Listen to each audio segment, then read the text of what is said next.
I'm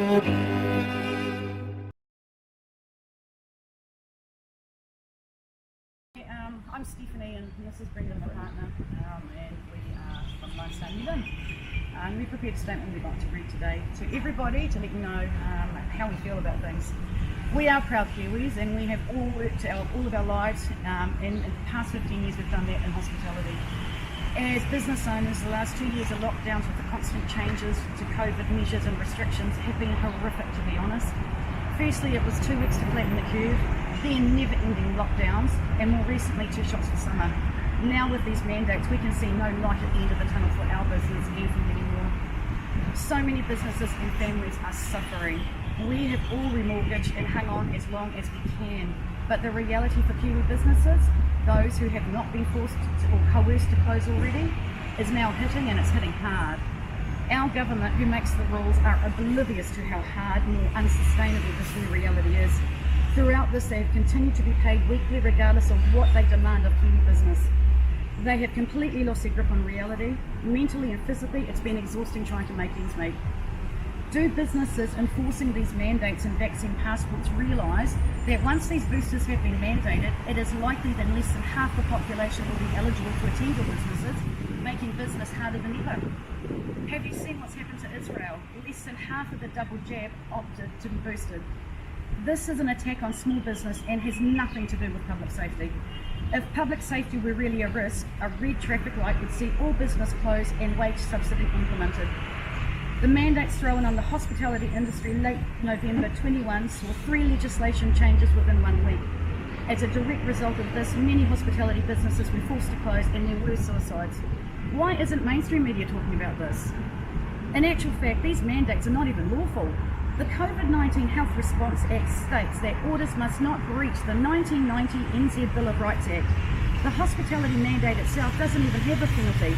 It is only mentioned in the order, and there is a blanket exemption for any PCBU to exempt unvaccinated to work, as the government can't actually order the entire country to be vaccinated. This would be plain slavery. The PCBU or business owners have been tricked into coercing their staff into being vaccinated so that this government are not liable for the vaccine injuries and the deaths. When will business owners wake up and stop this madness? We the people have the power.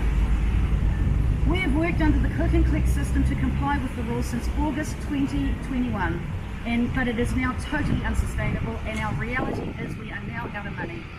Our staff can also not survive under this current regime. They are all struggling to pay their rents and just to survive. We currently have 19 staff that rely on us to pay their wages.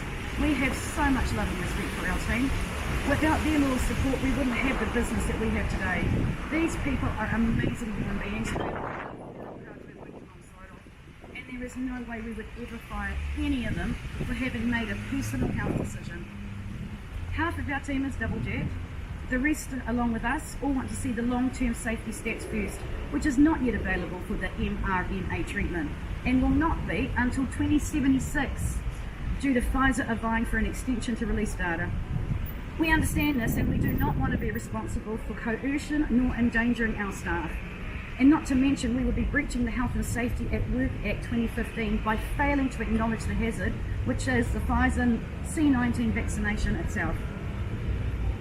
With any medical treatment there is risk, and with risk must come choice, not force.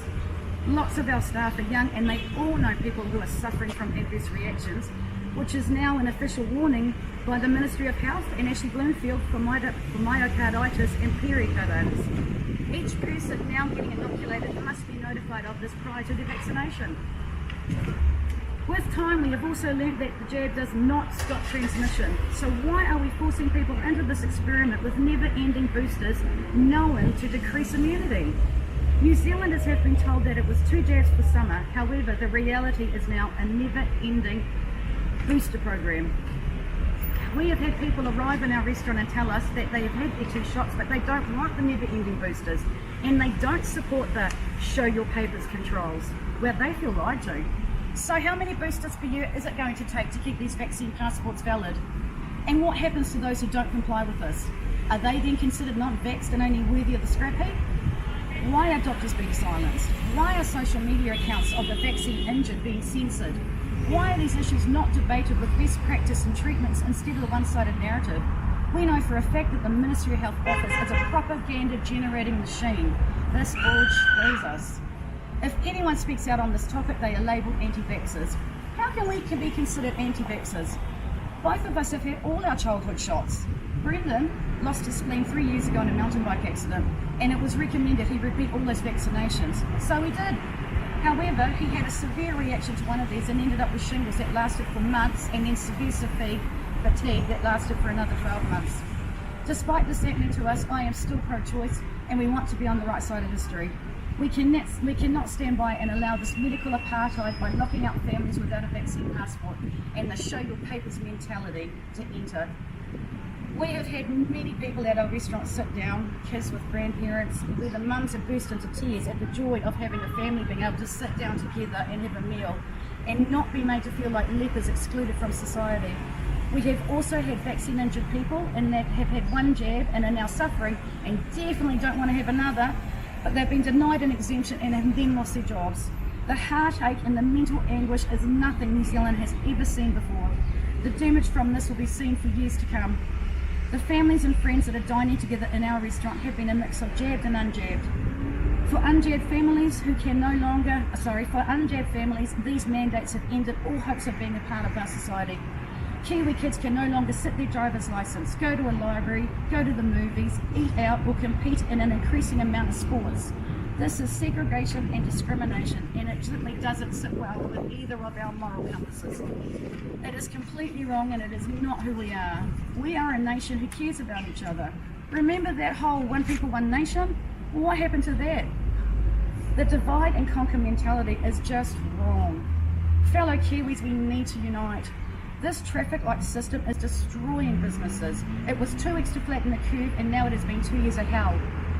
The UK, Japan, 12 states in the USA, the Czech Republic, Spain, they've all dropped these insane mandates. The US Supreme Court has halted the implementation of OSHA, which our equivalent is WorkSafe. They've stopped it, the vaccine and the test rules, calling them an overreach of authority. We simply need to learn to live with this virus and get New Zealand back to work and rebuild our society. Stop this insane fear and the narrative for a virus that has a 99.9% survival rate for most groups of people. Sadly, we do not expect our business, we expect our business will be shut down by our Lone Star franchisor as we did not follow these unreasonable and inconsistent mandates as instructed by our government. We are unsure what our future holds, but we know we have done the right thing. We wanted to give people a safe space where they could come in with their loved ones and once again experience some normality without the fear of being judged or discriminated against. To the 300 plus phone calls that we've received daily and the hundreds and hundreds of messages, texts, thank you. We just simply have not been able to return all your phone calls, and we do sincerely apologise for that. It's been insane how busy we got overnight, and we're really humbled by the support, the kindness, the love shown by so many people who are pro-choice. We thank you from the bottom of our hearts. Lone Star franchise gave us 10 days to remedy our situation and become fully compliant. If we didn't, then our franchise agreement will be terminated. This is set to happen on Wednesday the 27th, in New Zealand you are no longer fit to run a business if you're not jabbed, and so that's our new reality. NZ. What of our future? Well, with heavy hearts, we don't know what else we face in terms of government fines, but we are losing our business, our home, along with our incredible law staff that will need to grow the ever-growing unemployment queue. We stand to lose everything, but we have taken a stand for our Kiwis, and we are prepared to take one for our team of 5 million. Many more of us need to stand and unite and say enough is enough. This COVID response is an overreach, and its impact is killing more people than it is saving. Together we must unite and say no more. Please, New Zealand, don't let our sacrifice go unanswered. Thank you. Thank you. Thanks, Lois.